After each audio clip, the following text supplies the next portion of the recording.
sangat detail sekali dan saya rasa banyak pertanyaan-pertanyaan yang di kolom chat itu yang sudah juga terjawab oleh Pak Niko.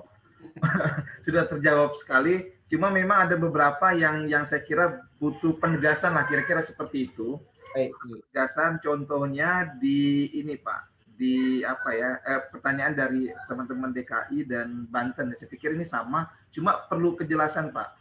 Misalnya pertanyaan begini dari Rudi Irwandi, Perkopindo Kotim Kalteng. Ke depan setelah 2 Juni 2021 akibat berlakunya NIB, sertifikat standar dan seterusnya, apakah akan terintegrasi pada akhir Desember 2021 dan andai terintegrasi pada 2021, maka pelelangan tahun 2022 akan semakin cepat dan profesional, menekan kong kali kong kerja dan rekanan karena semua base data terintegrasi berbasis elektronik, tidak perlu lagi pada pembuktian kualifikasi. Nah, saya pikir ini kan yang jadi pertanyaan juga dari teman-teman pelaksana. Nah, apakah kemudian tadi yang Bapak sampaikan bahwa ini sama dengan linknya ke DKI tadi, bertanya ketika pemerintah daerah tetap melaksanakan atau mengeluarkan IUJK-nya itu gimana? Nah, kira-kira seperti itu. Itu yang pertama. Yang kedua, Bapak mungkin bisa langsung dijawab nantinya. Saya bergerak ini dari Luki Unwim Bandung.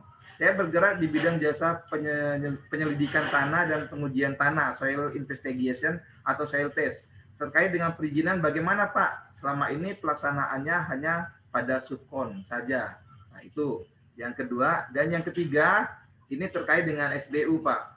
Bagaimana SBU yang sampai saat ini belum ada kejelasan berapa lama prosesnya? Kalau dilihat tadi prosesnya kan ada di 14 hari dan seterusnya. Bahkan sampai dengan 4 bulan 4 bulan belum ada status katanya Pak. Nah, ini Bapak harus jawab Pak. Nah, saya pikir itu 3 pertanyaan yang saya simpulkan dulu Pak. Silakan Pak. Terima kasih Pak Rolik. Saya kira pertanyaan yang paling mendasar yang pertanyaan yang ketiga ya. Begini, itu kan ini kan PP 5, 15 hari itu kan PP 5. PP 5 kan belum diberlakukan, sekarang masih masa transisi. PP 5-nya berlaku di mana? Berlaku di LSBU dan LSP. Kalau LSBU LSP tidak bisa 15 hari kerja, kami copot lisensinya. Ya. Jadi ini berlaku di mana? Di LSBU dan LSP. Bukan LPJK. LPJK itu ini perlu kami sampaikan, memang tugasnya tidak melaksanakan sertifikasi, tugasnya tidak ada itu. Dia itu ada sertifikasi karena tugasnya oleh menteri. Nah ini saya ulang lagi, teman-teman tolong nih Pak Idrus, teman-teman kasih tahu dong, kalau tidak perlu perpanjangan yang dipanjangin dong ininya, sertifikatnya kan masih berlaku, kenapa harus diperpanjang? Dan mana kerjaan tuh loh, kasihan LPJK juga. Gitu ya. Jadi tapi saya yakin ini ada beberapa, sekalian jawab tadi Pak Idrus, mau saya ingat, ada beberapa badan usaha telah mengajukan LSBU. Nah, syarat LSBU itu yang pertama begini, organisasinya harus ada dewan pengarah, kemudian pelaksana dan asesor. Ya. Dewan pengarah terdiri atas, satu adalah dari asosiasi pembentuknya.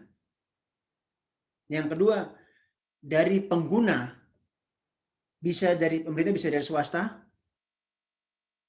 Yang ketiga itu dari lembaga independen. Lembaga independen itu kami harapkan dari BSN, tapi ternyata mereka banyak yang tidak mau, tapi disuratin saja, kalau mereka tidak mau tidak apa-apa.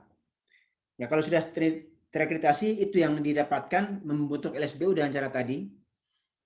Nah sekarang bagaimana kalau belum punya LSBU, bagaimana sertifikasi teman-teman? LSBU yang dibentuk oleh badan usaha, oleh asosiasi badan usaha manapun itu sifatnya terbuka. Kami sudah ngomong berkali-kali kepada mereka, tolong laporkan kepada kami nanti kalau sudah ada LSBU dan ada anggota Perkopindo yang melakukan sertifikasi dan ditolak, lapor pada kami. Ya, kami beri peringatan. Kalau sampai peringatan tidak mau, dicabut lisensinya. Ini prinsip bahwa LSBU sifatnya terbuka dan siapapun dari badan usaha yang mengajukan sertifikat harus dilayani, first in, first out. Ya, FIFO. Yang kedua adalah pengajuan sertifikat dari itu tidak mewajibkan jadi anggota asosiasi yang melaksanakan sertifikasi. Tidak ada kewajiban itu. Wajibnya adalah menjadi anggota asosiasi. Itu saja wajibnya. Tapi tidak wajib menjadi anggota asosiasi yang melakukan sertifikasi. Itu saya kira. Satu lagi tadi, apa tadi lagi? Oh, IUJK. Sudah dihapus dan sebenarnya nanti tanggal 2 Juli yang dimatikan DPM PTSP-nya. Jadi dengan berlakunya OSS RBA, maka tidak bisa lagi mengajukan untuk IUJK. Secara otomatis sistemnya berhenti. Ya. Kami sudah bersurat ke BKPM, tetapi ternyata karena tadi sistemnya masih belum bisa berganti, karena sini BKPM lagi konsentrasi untuk menyiapkan sistem OSS RBA, maka yang lama tetap berjalan, tetapi nanti di 2 Juli, surat yang tadi kami sampaikan, secara otomatis sistem akan berganti dan IUJK tidak dapat lagi diterbitkan. Ya, oke. Ada lagi pertanyaannya Pak Roli ya? Oke, saya kira clear semuanya. Sudah jelas Pak Niko sampaikan tadi. Jadi ketika proses OSS sistemnya sudah mulai berlaku berjalan di 2 Juli, berarti IUJK sudah tidak lagi berlaku. Nah itu saya kira clear. Satu lagi ada saran nih Pak. Ini saran saja sih Pak, bukan pertanyaan. Jadi tidak perlu dijawab Pak. Sarannya PR Kementerian PUPR sangat banyak. SKA, PSBU pada masa transisi ini sangat sulit terbit.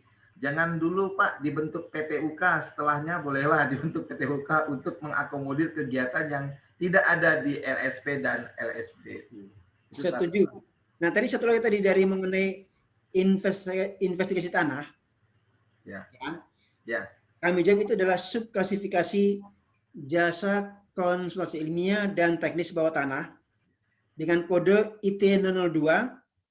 Kelompok ini mencakup kegiatan survei dan analisis data pada formasi di bawah permukaan bumi dengan metode lainnya termasuk dalamnya seismograf, gravimeter, magnetometer, dan lain-lainnya. Jadi sifatnya spesialis tingkat risiko menengah tinggi. Terjawab ya? Ya. Mantap, tenang aja. Pokoknya semua kita jawab, tidak bisa kita jawab karena dan tapi begini, saya sangat butuh nih Pak Idrus dan Pak Roli, teman-teman semua. Ayo kita berpikir sekarang gimana bisa menyelesaikan kita maju. Itu mikirnya. Ya. Karena energi kita akan habis kalau kita bertempur sendiri habis energi kita. Mending kita maju bareng, Indonesia bisa maju.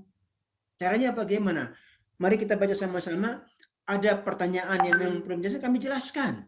Kami siap kok. Makanya kalau Pak Idrus sudah ngomongin, saya pasti hadir. Kenapa? Karena saya memang pengen semuanya tahu masalah ini. Bukan masalah. Semua tahu mengenai PP ini. Semua tahu, mari sama-sama kita dukung. Sistem ini, kalau semua sudah mencatat dengan baik, kami lagi membuat namanya tuh tingkat kinerja badan usaha lagi kami buat juga. Jadi, ada ide saya bilang gini, baru ide saya ini, belum saya ngomong kemana-mana. Ini yang saya ngomong sini baru pertama kali ini. Ini kan selama ini kalau tender itu kan yang terjadi tender itu yang ikut bisa 75-80 perusahaan kan. Saya bilang begini, kadang-kadang saya juga merasa habisin waktu Pokja nilai. Yang diambil cuma 3. Dari 3 cuma 1 yang menang, 75 yang masukin gitu kan. Kebayang nggak capeknya Bapak Ibu buat proposal, capeknya Pokja menilai. Kebayang nggak kayak gitu? Jadi bagaimana kalau nanti saya lagi berpikir, ini baru ide saya, coba lihat, kita akan ke depan membuat untuk menengah besar ya, dan yang sudah pengalaman dulu, yang tidak punya tidak bisa dibuat, itu mengenai semacam tingkat kinerja. Jadi perusahaan-perusahaan yang memang dia kinerjanya bagus, harusnya dia mendapat privilege pertama kali untuk menang harusnya. Harusnya begitu. Kalau ini baru saya pikirin bayangan saya ini. Kenapa demikian? Oh dia bagus kok. Kayak kita di sekolah lah. Di sekolah itu misalnya ada anak yang memang pintar selama di sekolah, dia juara 1, ya semua orang bilang, ya memang Pak Roli ya, memang dia pintar, gimana lagi gitu kan. Tapi kalau yang menang misalnya Niko yang di sekolah cuma tidur aja, kok dia juara 1, orang pasti marah gitu kan. Nah, gitu. Jadi dibuatkan satu tingkat kinerja sehingga nanti dengan Permen 6 Maka saat ada yang menang, semua orang nggak ribut, nggak ada sanggahan-sanggahan lagi juga. Dan semua orang juga tahu, dan itu memang tapi ada batasnya. Ada batasnya. Itu ya. Ini kami lagi diskusi juga bagaimana batasnya. Satu perusahaan tadi dia bisa menang seberapa sih gitu kan? Sehingga dia itu kemampuannya juga terpenuhi. Dari kemampuan terpenuhi itu maka dia sudah selesai, kasih yang lain lagi dong. Jangan semua diambil juga, nggak cocok juga saya gitu kan. Walaupun dia nomor satu, tapi dia juga punya kapasitas. Tidak bisa diambil semuanya. Sudah terpenuhi kapasitasnya, selesai, stop dia. Pindah ke yang lain. Ke yang nomor 2 misalnya. Terpenuhi, pindah ke nomor 3. Dan satu lagi, ini tambahan pengetahuan juga, bahwa saya sini dengan PP5 sangat jelas bahwa ke depan tidak ada perusahaan baru yang langsung kemenangan, langsung ke besar, tidak ada. Semua perusahaan itu dari kecil adanya. Sama seperti kita. Tidak ada yang namanya seorang bayi lahir langsung punya kumis. Tidak ada. Lahir di kecil dulu, dengan pengalaman dia menjadi menengah, pengalaman menjadi besar. Kalau dulu ada dulu, sekarang tidak boleh. Ya.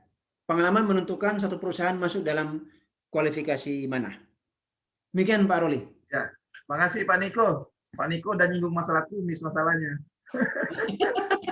Itu pertanda akan berakhir kegiatan kita pada hari ini. Gitu. Saya tadi bertanya-tanya, berpikir topi apa yang akan Pak Niko pakai. Ternyata topi Bali ya.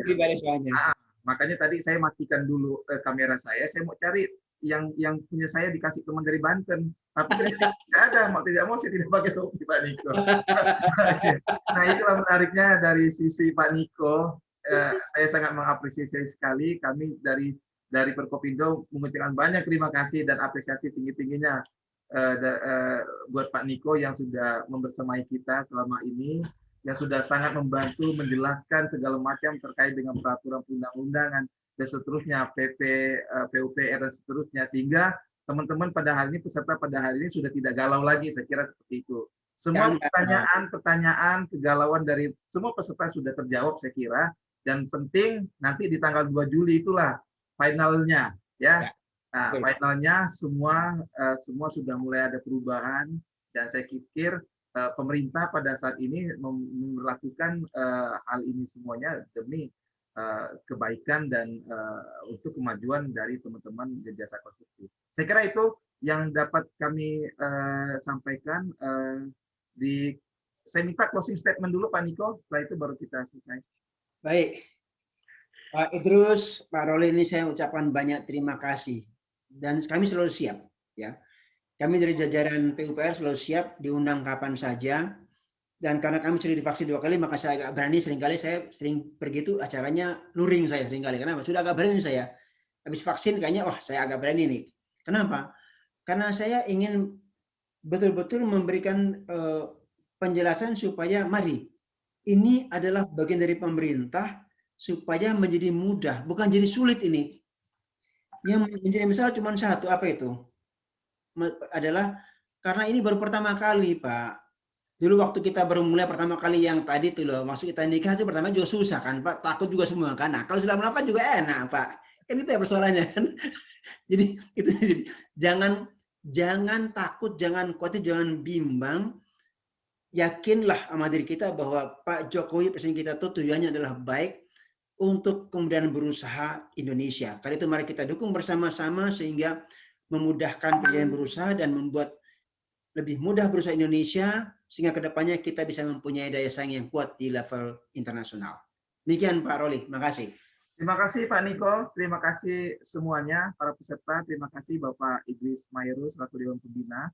Nah, saya kira ini menjadi akhir dari kegiatan webinar seri 7 yang dilaksanakan oleh DPP Perkopindo. Pada teman-teman peserta semuanya, nanti berdasarkan informasi panitia bahwa semua link daftar hadir, link materi juga segala macamnya sudah bisa dilihat di websitenya Perkopindo. Sampai dengan berita kegiatan ini juga terupdate di websitenya Perkopindo. Saya kira itu yang dapat saya sampaikan. Mohon maaf atas segala macam kekurangan. keterbatasan kami panitia karena kami hanya bisa menyisihkan waktu sampai dengan 15.00 saja WIB karena Pak Niko juga sibuk ya, walaupun sekarang sudah sehat dan siap untuk melaksanakan kegiatan secara offline. Nah, saya kira itu semoga kita bersama-sama bisa melewati masa pandemi ini dan bisa berkegiatan secara offline ke depannya. Terima kasih semuanya. Assalamualaikum warahmatullahi wabarakatuh. Sampai jumpa dan salam sehat semuanya.